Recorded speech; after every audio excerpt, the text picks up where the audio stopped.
உங்களை குறித்த தேவனுடைய திட்டம் அது சாதாரணமானதே அல்ல.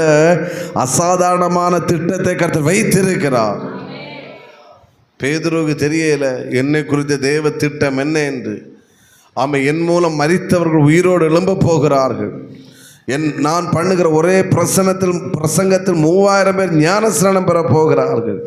என்னுடைய நிழல் பட்டு வியாதியஸ்தர்கள் குணமாக போகிறார்கள் என்பதை பேதுரு அறியாதபடியினாலே பேதுரு வலையும் தூக்கிட்டு மீன் பிடிக்க போனான். ஆமென் சொல்லுங்க பார்க்கலாம். ஆனால் ஆவியானவர் அவன் மேல் இறங்கின போது தேவன் அவனை குறித்து என்னென்னலாம் செய்ய விரும்பினாரோ அதெல்லாம் பேதுரு மூலம் நடக்க ஆரம்பித்து விட்டது. அதுதான் பரிசுத்த ஆவியானவர். பரிசுத்த ஆவியானவர். ஹல்லேலூயா.